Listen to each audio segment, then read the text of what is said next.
Welcome No back to problem. the show. My pleasure.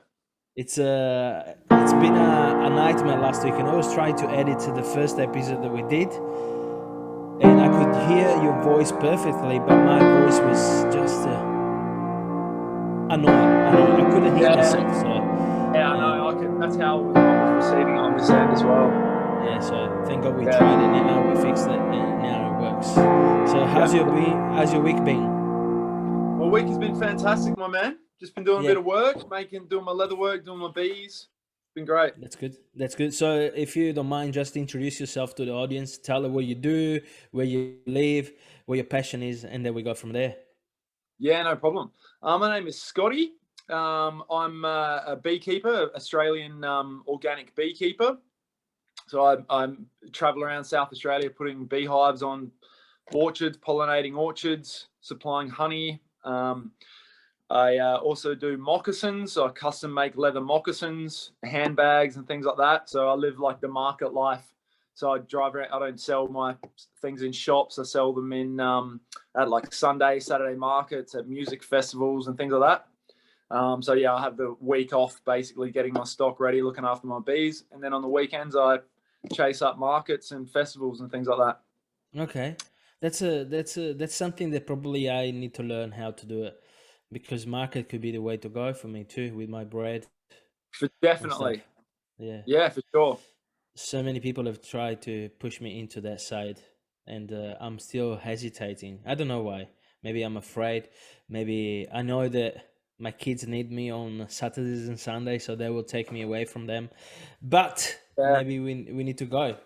So I was fascinated by you, not just by the way that you look, as I said to you previously, but also the way you speak and the passion that you emanate energetically when you are around. When I mean, you feel drawn to you. That's how better I can explain it. And maybe it's your connection with nature. When did you start beehiving, beekeeping? started probably when I was about 25, Okay, can I ask you how old are you now? and I'm 37 now, so I've been doing it for over Uh, 10 years. well done, well done. So Yeah, you are a pro at it. I'm pretty good. I'm pretty good. It's not good to rate yourself, my dad said, but yeah, I think I'm pretty good. Well, bragging and acknowledging knowledge is two different things, I believe. I mean, 12 years of experience, 12 years of experience. Mm. But you're not only making, of course, you're not only chasing bees around to keep it in hives and beekeeping, but you also make leather moccasins, you said. Yeah, that's actually the main thing that I do. Okay. So how I got into bees was I started learning how to do American Indian moccasins Hmm. with a Navajo Indian man, and he asked me to be his apprentice. I started studying with him, and so then I started doing markets with him, and then slowly started branching out and doing my own. As long as I wasn't interfering and stealing his business with him, it was fine. And I got a beehive, and because I wanted to get into bees, and then yeah, one day started selling my honey at the like I had all this honeycomb that I chopped out of my hive when I was just beginning, and I put it in packages and brought it to the market. I thought I'd sell it, and I made quite a lot more money that market. And then I thought, whoa, if I could do this every week, Yeah. that would be, add on top of my weekly income. And then so yeah, just got more over the years. I've just got more and more hives. Yeah. Hmm. That's cool. That's absolutely cool. So beekeeping was not a mistake, but something that came afterwards. Yes. Yes. Okay. Yes. So Yeah. how long have you been making the moccasins then? Uh, about since I was about 25, same time. I've Okay. kind of got So same time. But the moccasins was easier to get into straight away because ordering leather and making moccasins is easier. Whereas building up a huge amount of beehives, that's taken quite a lot of money and quite a lot of time. So to make money out of bees, you need probably about 300 hives. Um, okay. Okay. the average commercial beekeeper will have like 300 or more, and I don't even Okay. have a yet. So I'm still not there, but I have enough to keep me going. Yeah. Yeah, Everybody started one step at a time, one foot in front of the other, slowly, yeah, slowly. But true. it's impressive that there's something so natural and connected to earth can give you so much satisfaction, and I can see it. It makes you Yeah, happy. yeah, Makes you yeah, yeah. happy. Mm-hmm. Yep. And what were you doing before then, if I can ask?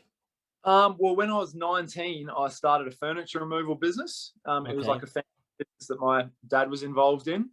And then I didn't know what else to do. I didn't go to university or anything like that. So I started, I bought a truck and started a business. I was really rich, actually. I was quite wealthy from about 19 to about 24. Yeah. And then I wanted to chase the spiritual life. And I wasn't liking that I was just a manual laborer, you know what I mean? I wanted to kind of like heal people and do massage, and I started looking into Reiki and all these different things. I was always into like Buddhism and meditation and stuff like that. And so, but I found it really hard to make the transition from furniture removal into like doing massage or bone therapy or kinesiology, which I'm qualified in. So I thought I'm just going to do what Buddha did, because Buddha was a rich prince, and he just gave up everything and went chasing the spiritual life, you know. And I thought I'm just going to do that, and so I gave up everything. I gave away my business. I sold it for a small profit. Had a house on the Esplanade at Moana. Had a couple of cars, you know. And at the time, all my friends were like, "Scott, you're crazy." You know, I had friends who were just doing like labor jobs and stuff. And I was earning way more than everybody at that time. I was, I was a lot more wealthy than all of my friends. And they just couldn't believe I was going to do it. My family as well thought I was crazy. So I, just got rid of everything and got rid of my cars and stuff. Bought a 1972 Nissan Patrol for $700, and then went traveling around Australia and ended up in Byron Bay, which is where I met the before that I was actually homeless. So it's a long story what happened, but by the end of the year after traveling, I purposely made myself homeless on purpose. So I started off being homeless in the Daintree rainforest. I lived in the forest there for 5 months with no dole money, nothing. I had nothing. Would literally How was it? walk. It was fantastic. Yeah. Was it the best time of your life? I did have the best time of my life. It's funny how when you don't have any possessions, you don't have anything to worry about. It's quite amazing. All I had to worry about was putting food in my belly each day. I would, busk for food with my didgeridoo to tourists and get like $4 and buy a pie, and then I would have no money for the rest of the day and have to try to figure out how I was going to get another 2 meals. I lived off coconuts, so I'd climb up coconut trees and get the coconuts down along the Cape Tribulation coast there. Okay. So I lived off coconuts for a few weeks.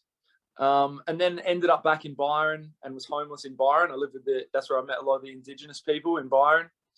And then I eventually got a house and got a job again. I started doing furniture removal when I was there. But I wasn't the boss this time. I was just the laborer. So I went from being the boss to being the guy that just the laborer. Yeah. And then, got into doing the moccasins and the bees. And I thought I was going to go and start doing bowen therapy and have my own healing practice, and counsel people and help people with their issues and stuff like that. And then, ended up being a beekeeper and a moccasin maker. Didn't end up how I thought, but this is what was meant to happen, and it wouldn't have happened unless I'd let go of everything. Yeah, that's where I want to go back. Why? Yeah. Why did you want to let go of everything? Well, I truly believed, and I still believe, that I knew that money and possessions can't make us happy. They make us temporarily happy, and then they end up kind of owning us. And it's just like taking a drug, you know what I mean? Like if you take an ecstasy pill, you're going to be in a really good mood for the next few hours. And then the way that the universe works is when you do something like that synthetically, you get the come down, and then you go from you're on the zero. You take a drug and you're here, you're really happy, and then the universe makes it that you never going to land back here. You always end up back here, and you got to get yourself back to there naturally, like to be stable. Yeah.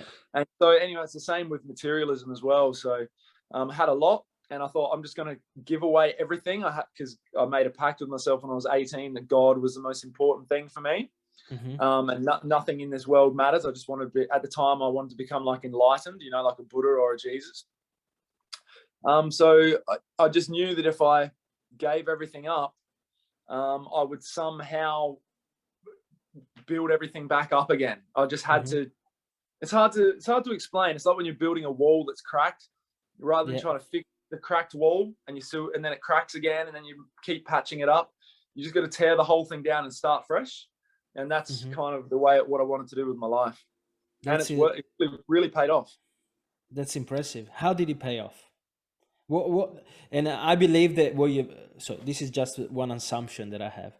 I Yeah. believe that your needs for material possession are very low, and that you are just appreciating more now what you have. You know, the fact that you can have a roof and you be protected by, and you have shelter, Yeah. the fact that you have food on the table every meal, as you said before, that's probably what you can appreciate more. But I believe that what I can detect from you is that you don't need to. You're not afraid to lose it again. No, I did it quite a few times after that. Actually, when I met Jory, the Navajo Indian man that taught me moccasins, I had been friends with him for about a year while I was living in Byron and doing labor work. And the whole time I was learning about nutrition, like I went vegetarian, I started eating organic food. Mm-hmm. And one thing that I started doing was I started I made a promise to myself that I was only going to work for people if what they were doing was ethical. I thought I'm Mm-hmm. not, even if I've got no money and no food, I'm not going to break my morals and go work for like some corn growing farm that is spraying chemicals on their corn or something. I thought I'm not supporting anything like that. I'm Mm-hmm. only working for like organic farms, doing, the way that I'm going to make my money has to be from ethical things. Mm-hmm. It's a very Buddhist philosophy and Christian philosophy, Well, and it's absolutely. all wise people say that, don't support evil just to Mm-hmm. feed yourself. You're better off starving and, supporting what's good in life. So I was about to give everything away again, and I was sitting on the street, Main Street in Byron Bay, telling Jory this, the Navajo man, telling him I'm about to give away all my possessions. I've got to get out of here and again and go. And then he said, "Oh well, I was going to offer you something. I won't offer you then." I said, "Oh, what were you going to offer me?" He said, "Well, I've been making moccasins for 40 years and never taught anybody how to do it, and I saw the way you can do it well. You've made your own pair. Do you want to learn how to do it? Mm-hmm. Be my apprentice?" And I was like, "Oh, I don't know." He goes, "Just think about it." And then later on, while I was at home, I was telling my friends about it, and they're all like, "Scott, you're crazy. You've got to learn how to make moccasins. Like you can't just go, just learn how to make moccasins and then go." And I Yeah. thought, all right, I'll hang around for a bit. And then, ended up spending a couple of years with him. And yeah, that's how that happened. And you learn a craft. That's an Yeah. amazing craft. Have you Yeah. have you found somebody, or if you are allowed to teach, to I've pass that taught on? people, like some people want their own moccasin, but they don't Yeah. want me to, they want to learn how to make it themselves. So I basically charge them for a pair. And then I have spent 2 hours with them, with the leather, showing them how to make the shape around their own foot on a piece of paper, and then, Mm-hmm. how to do the whole thing. So basically, Um, but what that's happens is a a lot of people try to go against me. They learn how to, happened with Jory as well. That's why he asked me to learn, because he trusted me and he trusted okay. that I was going to learn, and then suddenly set up a business right next to his and be his competition. Yeah. He'd taught quite a lot of people, and they'd make one moccasin and then they go, "I'm going to do it." And then they try to be his competition. Mm-hmm. And everyone fails at it, because you need to know more than how to make just one pair. Absolutely. But yeah, that's why he asked me to be his apprentice as well. So I do teach people, but generally I just make them for people now. Yeah. Mm-hmm. That's Yeah. good.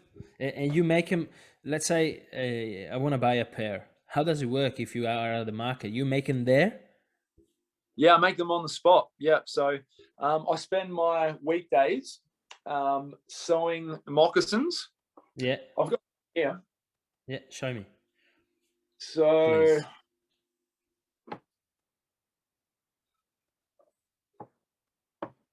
what do we got? All right. So this is just one style. Yeah. This is called a love heart stitch. It's not finished because when you look down at your feet, the stitching looks like a love heart, right? That's awesome. Yeah.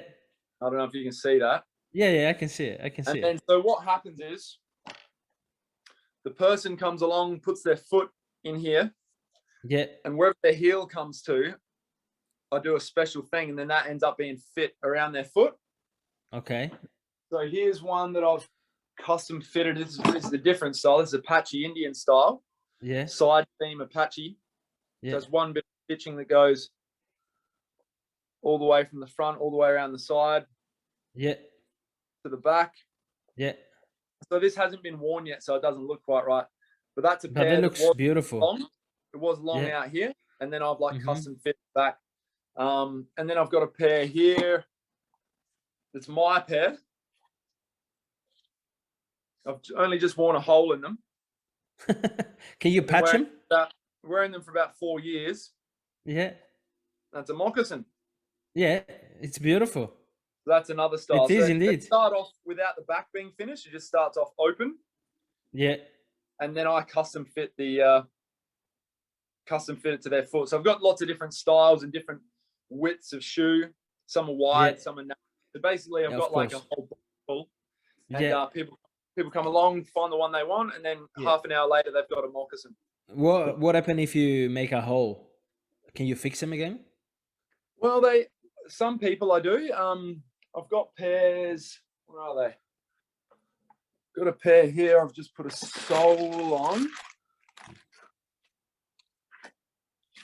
Where are they? So like this pair, for example, this lady was walking around the Amazon with these. Yeah. She wore these for about a year or so. Yeah. Right. Wore a hole in them. Yeah. And what she did was, she had her moccasin, she said, how can I get another fitting? What can I do? I said, just send me the moccasins and I'll make a pair exactly the same. So I've just made another pair. Okay. Close color as I could. Yeah. They look beautiful. They look beautiful. Size. And these ones I've just left a little tassels on the side here. Yeah. Yeah.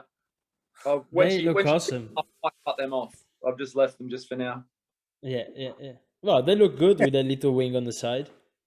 Yeah. So, can I ask you? I've just noticed that you have a pendulum on your chest. What stone is that? Oh, this is shungite stone. You know about shungite? Yeah. Yes, I do. I have plenty at home. Yes, I do. I love it. Good. That's why I asked you, because it looked so familiar. I thought there must be shungite.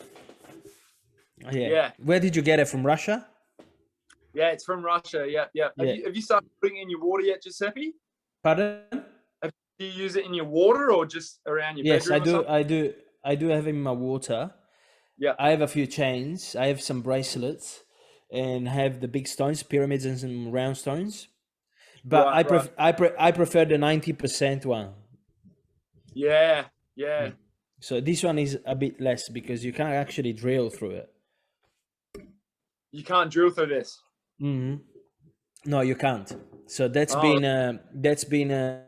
the percentage of shungite that's on the stone. It's a bit lower than the crystals. Yeah. But it's still very protective for radiation. It's it's still very strong. It raises your vibration as well, your energy levels. It's unbelievable. Yeah. I used to wear it so much, but all the cords have worn out. Yeah. So I have all my. Well, bring it to me because my friend has a business. I should mention her actually, but they made this for me, and then so I've got heaps of different crystals and ambers and things like that. And when they start to get worn, I just take them to them because that's what they do in Macrame. They sell jewelry markets, and I bring it to you because the one that I bought them 4 years ago because I wanted to start a business. Right. I bought hundreds of dollars worth of it, and I started selling a few with friends and stuff. But I could see that the string were very, very weak. And after a while, because I never took it off. I kept it with me in the shower, in the sea, in the ocean, everywhere. It just becomes part of you. And I got some earrings, some bracelets, as I said, and some stones that I actually put on close to my Wi-Fi.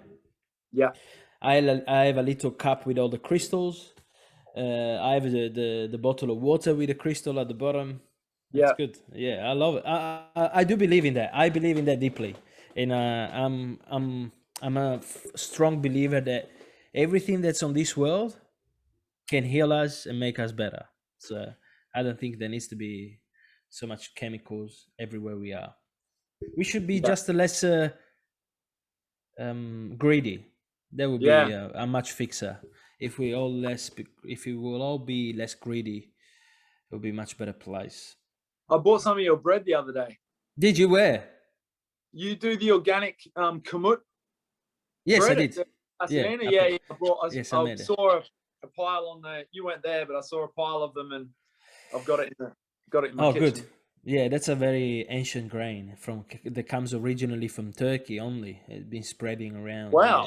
Yeah, yeah. Oh, It's I a didn't you know can't that. find it anywhere. It's a the story of grains is very interesting because, of course, people started collecting this wheat from the ground. They started eating Yeah. it. It was a bit too hard if it was dry, but if it was fresh, it would be softer. So they started eating that, and probably some of them got sick because wheat is actually toxic for us if it's not fermented, and they start grinding it and mix it with water. So eat it like a porridge, like a paste.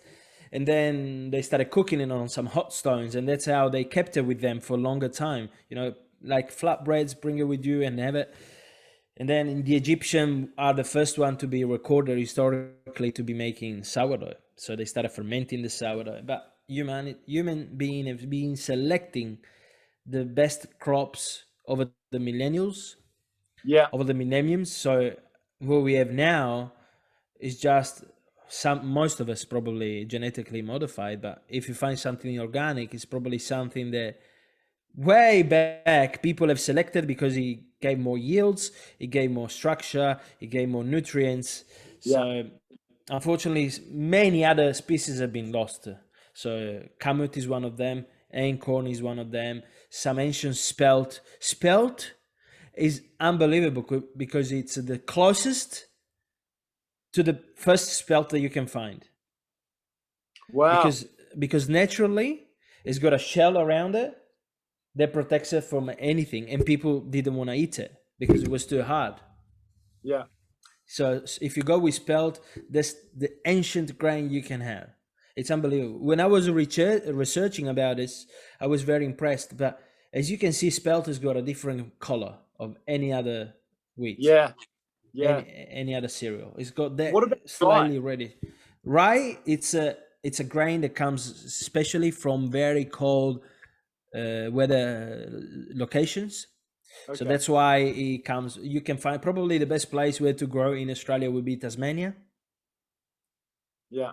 on very low Victoria, but Tasmania would be the best. New Zealand, as in Europe, you have Poland, North Germany, Scandinavia, Right. part of Belarus, Russia, and that's why it's so common there because it's a crop that grows mainly all year around, and it's very strong against the very harsh conditions like Yeah. ice, snow, wind, and so on. That's why it's very thin.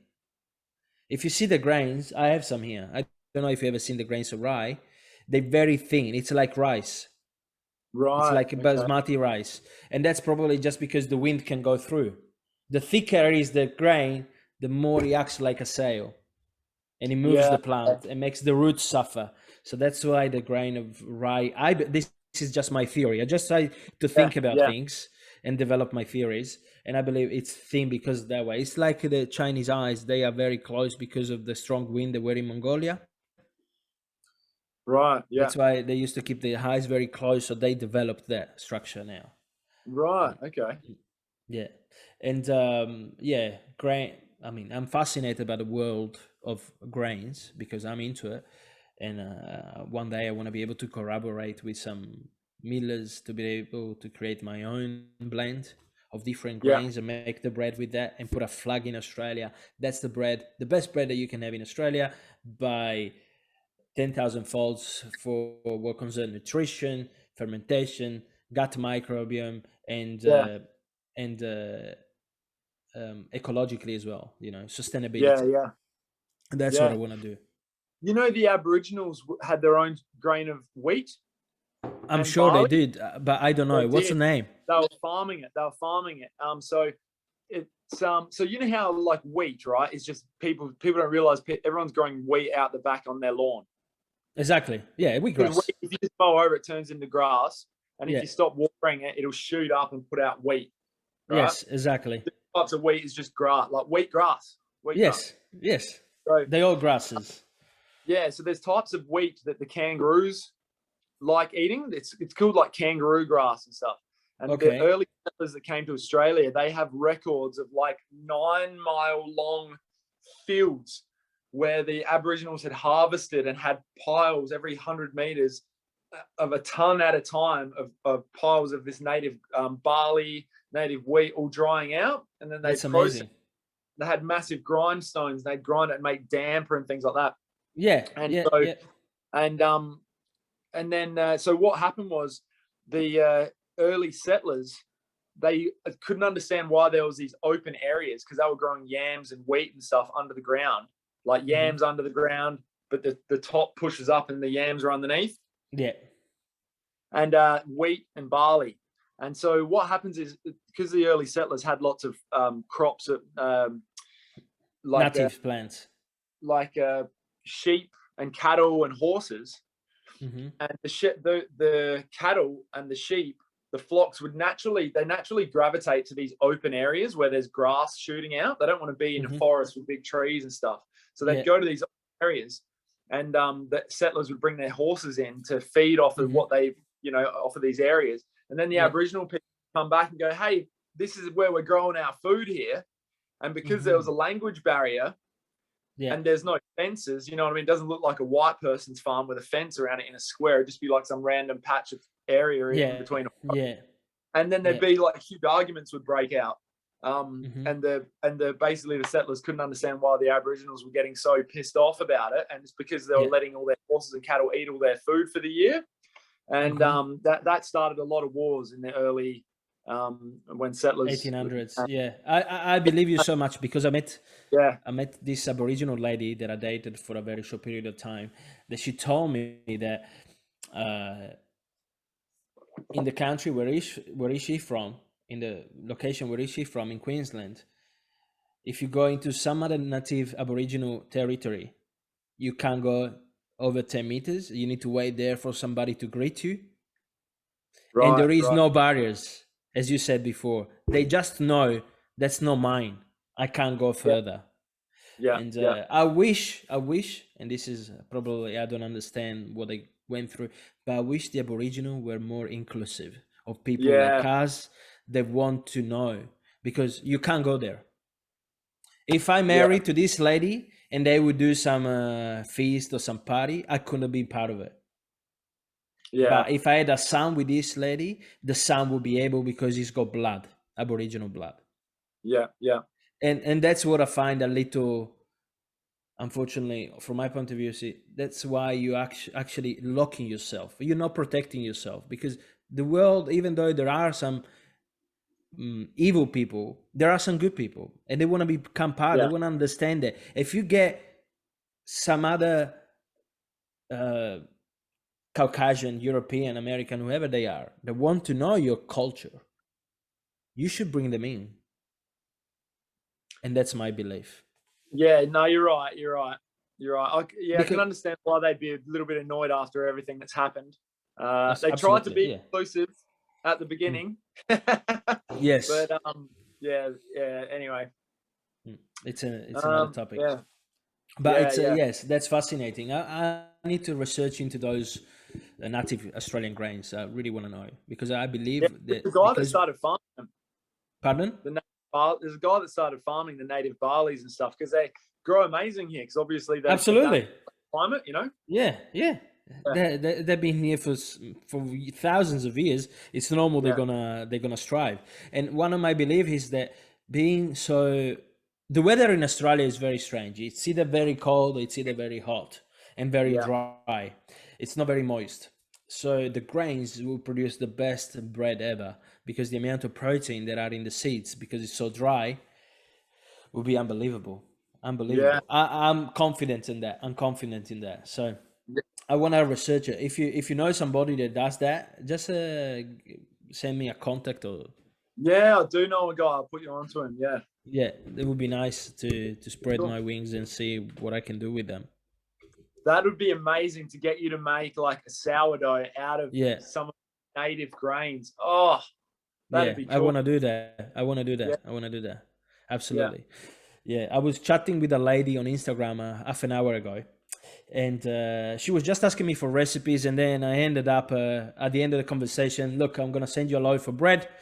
I'm gonna ship it to you to Brisbane. I've done that the same last week, so I want to try. I want people to either try the bread or making their own. So that's what I'm trying to do. yeah, But apart yeah. from that, it's wonderful to have a podcast so you can interview people like you that can share their passion, their love, their knowledge, and how. One of my question is: so when you sell at your market stall honey, do you sell only the honeycomb, or you also sell jars of honey? I mainly sell honeycomb. That's my specialty. So I have Mm-hmm. tubes of honeycomb in biodegradable containers. Yeah. And I also sell honey in jars as well. Okay. Okay. Okay. But because I don't have hundreds and hundreds of hives, Mm-hmm. the honey in jars tends to sell out like in about a month. And then Okay. I've got to do another harvest and fill up more jars. I don't have enough to have like a continuous supply. But the Okay. Yeah. honeycomb, I've got a good supply of that. That's amazing. And can we tell people that the wax, if wax is edible or not? Wax is edible. Yeah, pure Yeah. bees wax is edible. You can't eat like a paraffin candle, like a fake candle with paraffin wax in it. Yeah. That would probably be toxic. I'd say it's toxic to burn as well, actually. Yeah. In your house. Exactly. Yeah. But the beeswax is completely fine. In the beeswax, especially when the wax is dark, there's quite a bit of propolis in there. So Okay. you do get like vitamins, minerals, and trace elements out of the wax, but a lot of it just passes through the wax, and you Yeah. can just get that. Yeah. Yeah. A few years back, I've done some fasting, a long fasting, 25 days in a Yeah. row. I was just drinking water. How About many days? 25. Wow, well done. Yeah. And Yeah. one of the things that I was researching, one of the things, and if you want to fast properly, you don't have to put anything in your body that starts um, digestion. Yeah. Yeah. And so you can only eat pre-digested food. Honey. Exactly. So the only thing that I could have if I was feeling weak, which never happened, honest to be, I tell you the truth. I would just want to do a disclaimer. If you're afraid, don't go. This is not medical advice. Don't do fasting. But I'm talking about my personal experience. I never felt so powerful. I never felt so strong without Yeah. eating any source of food. I know. It's I've done unbelievable. fasting as well. It's amazing how you actually It's feel better unbelievable. not eating Yeah. after like the fourth day. The first couple of Yeah. days, Exactly. your body wants coffee, and you feel like, Yeah. I've got to eat, Yeah. I've got to eat, and then the addiction of food goes away, and you just Yeah. feel so clear. Yeah. Oh my goodness. And that's when my spiritual awakening happened. Yeah. Well Yeah. done. Yeah.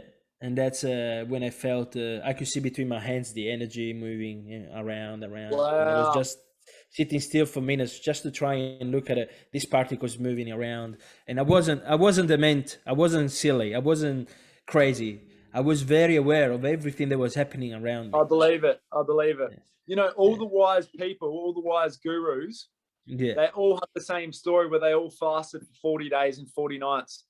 So Absolutely. Jesus Yeah. fasted for 40 days and 40 nights and came down from the mount, and Yeah. everyone was following him and he was doing miracles and stuff. Buddha was the same. Yes. Fasted for 40 days and 40 nights, sat under the lotus bush, suddenly became enlightened. Yeah. Pythagoras Yeah. fasted for 40 days and 40 nights. And did you know, just to be accepted as one of Pythagoras' students, Mhm. just for him to accept you as a student, before he would accept you, you had to fast for 40 days and 40 nights, because the Greeks That's believed amazing. that the like the unseen world.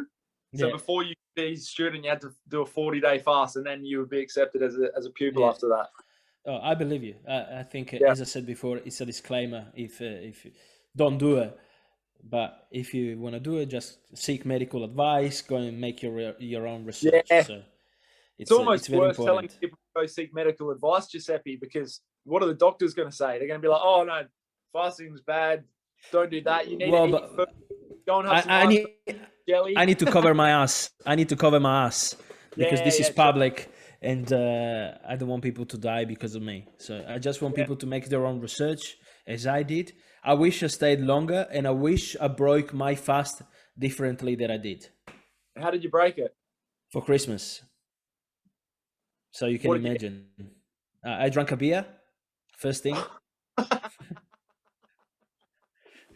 So I drank a beer, and it just went. As soon as I drank it, a couple of minutes later, I was in the toilet. Oh, right. Yeah. It went out from the back. I didn't pee. Wow. It went out from the back. I was so clean. There was nothing in my body for 25 days. Can I ask, because I've done a lot of fasting as well. Yeah. Did you do enemas and stuff like that to get rid of your plaque inside your belly? Yeah, absolutely. You did it properly. Yeah. I was very focused. I wanted to clean every parasites in my body, any mucus. I was drinking fenugreek water. I was drinking horsetail water, lots of teas, no caffeine, so herbal teas, but no solid food at all. And I've never felt the same. Never.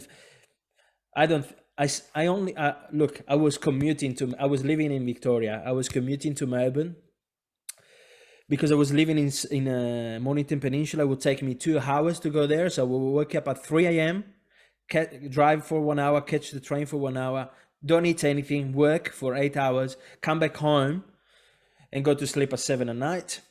And on Wednesdays and Tuesdays, I would have taekwondo and soccer. Right. Fasting. Far out. Well done. I was plus having 3 children. That's why I stopped fasting, because I was losing a lot of weight and the kids freaked out. Yeah. And because I couldn't share any meal with them, it wasn't very... I don't think they were old enough. They were very young. They were 8, 7, and 3 years old. So they wouldn't understand why I was doing that. Yeah. That's why I started eating again. And since then, I gained another 20 kilos. Yeah. I was skinny. Yeah. I was skinny. I've done quite a few strong. fasts. And same thing, I couldn't believe it. When I did my first one, I was told that I was on the verge of being a diabetic. Yeah. And I was hypoglycemic, and I could not eat. I had to, go. I couldn't go for more than a couple of hours without having to eat. And then did this fast. The mucoid plaque came out, like this black bike tire tube came out of my intestines. Yeah. All the toxins that had been stored up there. Yeah. And I've been good ever since. So I went back and saw the doctors and stuff, and they're like, "Whoa, what have you done? You're no longer hypoglycemic. You're no longer on the verge of being diabetic. My skin cleared up. My mind was clear." Absolutely. Talk about fasting, the benefits of fasting. Well, there are too many benefits. There are studies that a few years back, a Japanese man understood and scientifically proven autophagy, which means the fact that bad cells in your body, if you're fasting, they eat themselves to reproduce clean cells. Yeah. So the good cells in your body will eat the bad cells, and that's actually rejuvenating because you're creating new cells. Yes. And that only happens if you fast. But the word breakfast, it's very simple. Just that explains what you're doing when you're eating the first meal of your day. You breaking your fast. Yeah. And the longer you can portray that fast, the better it for your clarity, for your mind, for your body, for your longevity. And that's why I did it, because I want to live 150 years if I can. So, you need to walk, you need to exercise, you need to meditate, you need to fast. The less you eat, the longer you live. And then when you are eating, you got to be really careful what you're actually eating. So what you were talking about with the cells reproducing themselves. So a lot of people that cancer and things like that, they can only reproduce in an acidic environment. And a lot of the food that we're eating is far too acidic. Exactly. Yeah. So when you start fasting, all of a sudden your body has a chance to be really alkaline. So the average person, by the time they've reached the 5th day of their fast, their body is the most alkaline they've actually ever been in their entire life. So the body's like, "Oh my God, thank you so much. All of my cells can rejuvenate and all the little cancers can die off and all the parasites die. Yeah. All those parasites and cancers and toxins, they're all from acidity.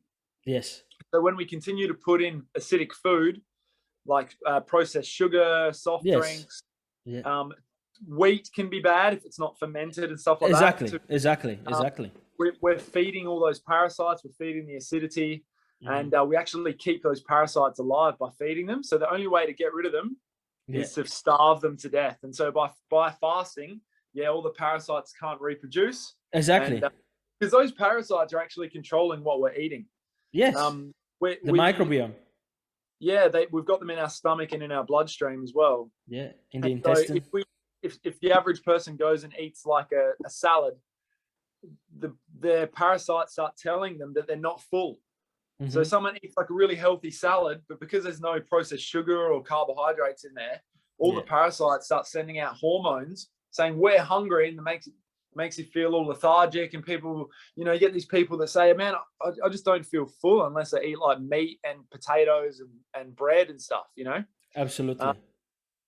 And that's basically just from the parasites putting out those hormones. So that's very true. You just gotta starve them. Yeah.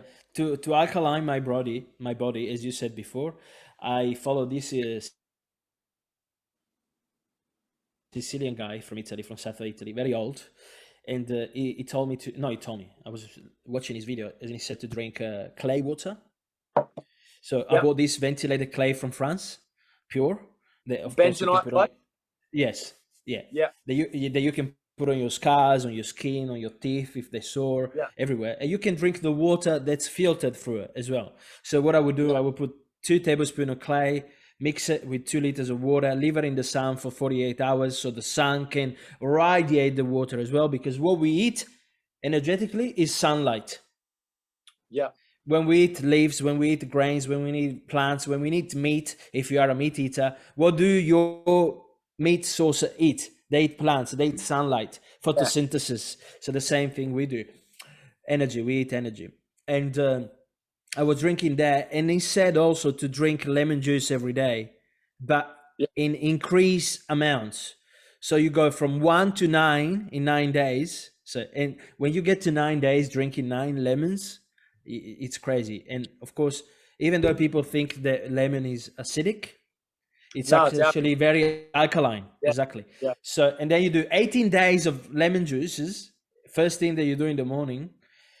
Oh, I was saturated. I didn't want to see lemons anymore. But the way I felt every time I had that sip of lemon was incredible. Plus, I was doing coconut oil pulling in my mouth as well. I wasn't brushing my teeth. I was brushing my teeth only with salt.